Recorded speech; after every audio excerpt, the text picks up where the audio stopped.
aí galera, tudo bem com vocês? Eu sei que eu tô um pouco atrasado, né? Eu ia gravar, postar do vídeo sábado, mas acabou que teve alguns imprevistos e não consegui estar postando, nem sábado nem domingo. Eu participei de um aniversário de 15 anos sábado agora. E eu tava reparando em como as meninas, né, que foi aniversário de uma menina, em como elas tinham uma afinidade muito grande, muitas amizades, muitas brincadeiras, muitas conversas.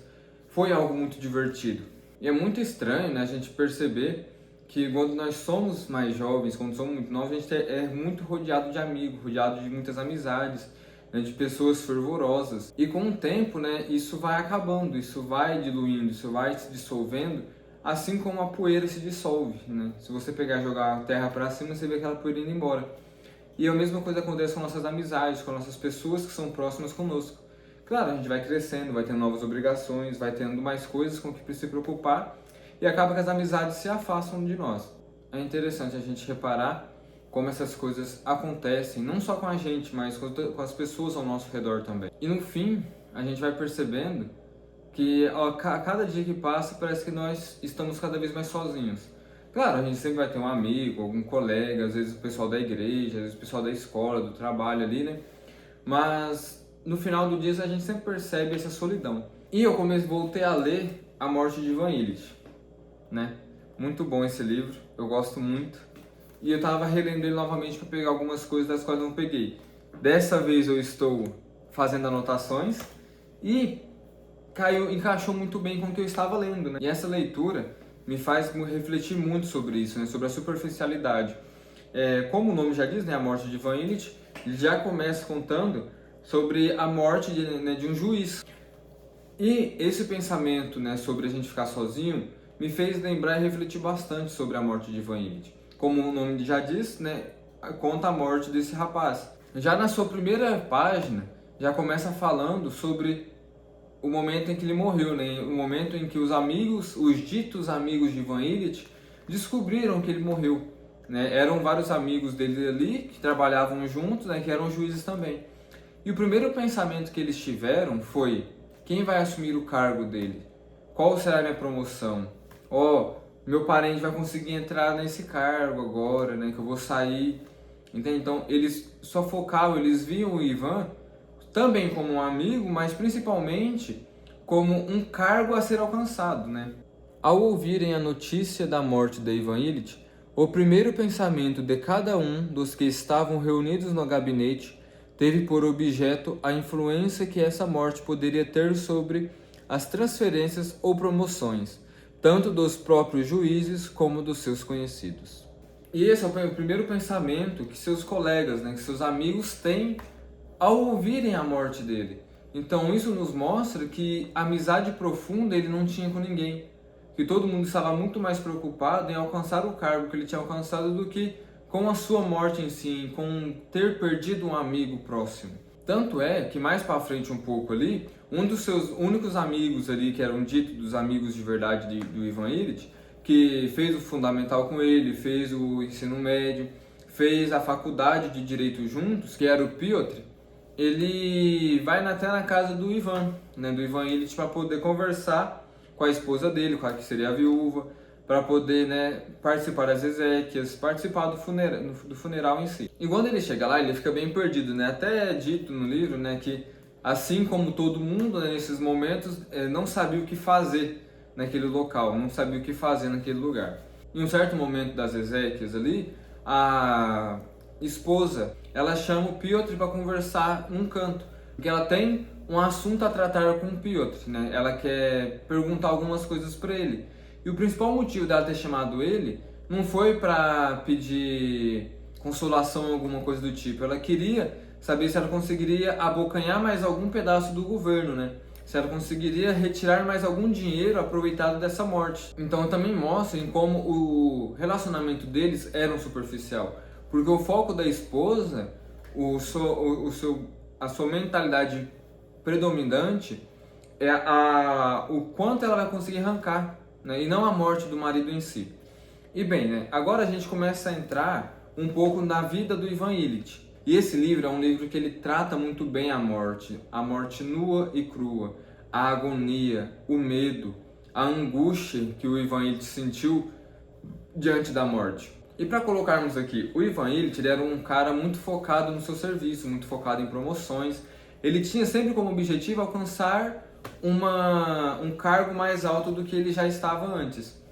E foi por causa dessas vontades, desses motivos que ele existia, que fez com que os seus relacionamentos, tanto com os seus familiares, com a sua esposa e seus filhos, quanto com seus amigos, fossem tão superficiais. Também tem o fato dele perder em torno de 3 filhos durante a vida ali. Muitas coisas acontecem. A reviravolta grande na vida dele é quando ele começa a ser meio que desprezado pelos seus superiores, pelas pessoas da qual ele fazia parte, porque ele ambiçava um cargo específico. Porém, um outro rapaz alcançou o cargo e ele começa a entrar em discussão, começa a correr atrás disso, começa a fazer brigas e intrigas e todo mundo começa a excluir ele por causa disso. Então ele acaba decidindo ir para casa do seu cunhado para poder descansar um pouco. E nesse momento ele sente um pouco de tédio. Primeira vez que ele sente tédio, e no ponto de vista dele isso é horrível, é simplesmente inaceitável alguém sentir tédio. Ele odeia, simplesmente ele odeia. E ele decide, contra o gosto da sua esposa, da Praskovia, e do seu cunhado e da sua irmã, ele decide ir para São Petersburgo em busca de serviço. Ele queria um ordenado de 5.000 rublos por mês.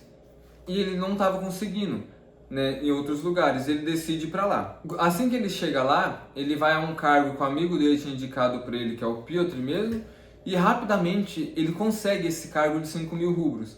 E ele muda de vida completamente, é muito rápida a mudança de vida dele. Ele compra um apartamento que é perfeito, porque é ele, a esposa dele, a filha e o filho. Foram os 2 filhos que sobreviveram dos outros filhos que eles já tiveram. E o apartamento do qual ele vai habitar encaixa perfeitamente com o padrão de vida do qual ele queria, Então daí tem uma parte do livro que até fala que a casa dele é uma casa que era muito particular e ao mesmo tempo muito comum, porque era do mesmo jeito que todas aquelas pessoas que queriam parecer ser ricas, mas não eram, tinham os mesmos móveis, que era madeira preta, mármore e outras coisas. E ele fica muito ansioso, arrumando a casa, organizando as coisas, comprando os móveis. E em um dado momento, ele vai arrumar um papel de parede para mostrar para o rapaz que estava trabalhando para ele como ele queria, que o rapaz não estava entendendo, e ele tem uma queda. Nesse momento que ele tropeça da escada e cai, ele bate a lateral do corpo. Acredito eu que seja a parte da costela, por ali assim. E ele sente uma dorzinha ali, mas ele não liga muito, porque ele está muito feliz, com a casa nova, com a vinda da família. E até que nesse momento ali, quando ele manda as cartas para Praskovia, pedindo para ela vir morar com ele, para ela poder ir para lá, que já está tudo pronto, ele está muito animado, está todo mundo muito feliz. E por um certo tempo ali, eles esqueceram das brigas, das intrigas, e eles entraram em um amor muito grande entre eles. Creio eu que foi uma das poucas vezes que eles realmente foram próximos. E isso só durou enquanto eles tinham o que fazer na casa, enquanto eles tinham o que mudar, enquanto eles tinham algo a fazer. Um ponto que eu esqueci de citar é que depois que Praskovia engravida pela primeira vez, a relação dela e do Ivan Illich começa a desandar, começa a não dar certo mais, porque ela fica muito ciumenta, ela fica um pouco, entre aspas, possessiva, mas coisas que creio eu que sejam naturais de uma gravidez, A mulher fica mais sensível e ele não compreende isso, ele entra em conflito com a esposa. Tanto é que para ele, o serviço estava sendo muito mais favorável para uma vida calma e segura do que estar na sua própria casa. Ele se sentia mais confortável no serviço do que em casa. E assim começa, uma intriga muito grande, e ele e a esposa começam a se afastar. E mesmo depois que eles mudam para essa casa nova, tudo certo ali, que eles terminaram de organizar tudo, começa a ter essas brigas e esse afastamento novamente. E ele começa a reclamar sempre dessa dor, numa dor lateral no corpo. Ele fala que não é nada, mas aquela pancada que ele teve um resultado. Ele começa a ficar doente, ele começa a sentir muita dor, ele começa a ficar doente, até o momento que ele fica de cama. Ele não pode mais levantar da cama e aquilo ali vai se tornando um tumor, creio eu. Os médicos não sabem o que fazer para ajudar ele. Então mesmo ele tendo dinheiro, mesmo ele tendo uma vida boa, ele não conseguia a cura para ele. E ele começa a se ver sozinho sempre, a se ver descartado, Os amigos vão visitar bem raramente. E é nesse ponto que ele está mais precisando que eles contratam um rapaz para estar cuidando dele. E nesses momentos que está com esse rapaz, ele começa a ver esse rapaz com outros olhos, Ele começa a gostar de verdade, começa a amar de verdade esse rapaz que está cuidando dele. É ali que ele entende o que é o verdadeiro amor, a verdadeira amizade, né? Como esse rapaz o trata bem, independente do quanto ele está reclamando.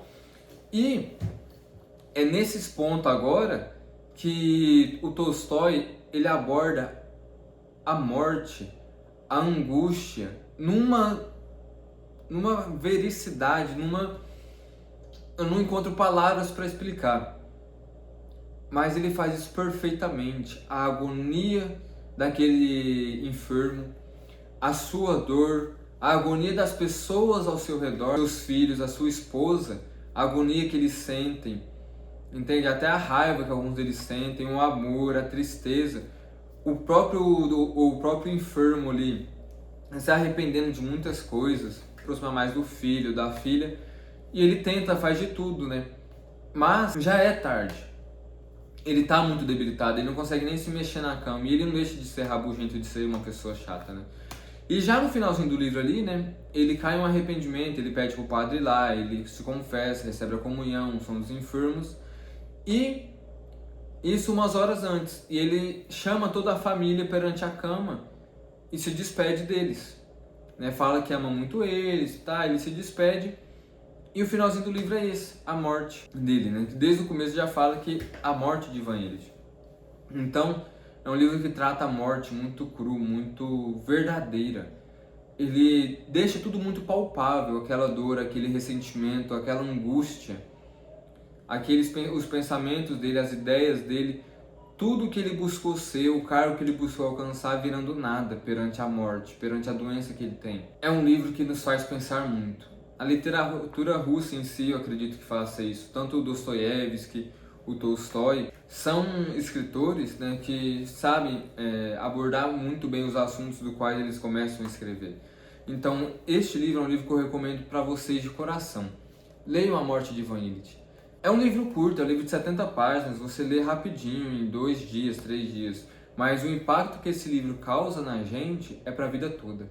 E se você, por algum acaso, já leu A Morte de Ivan Illich, deixa nos comentários o que você achou. E é isso, pessoal. Leiam. Muito bom. Curte se você gostou do vídeo, se inscreve aí. E semana que vem nós voltamos. Valeu!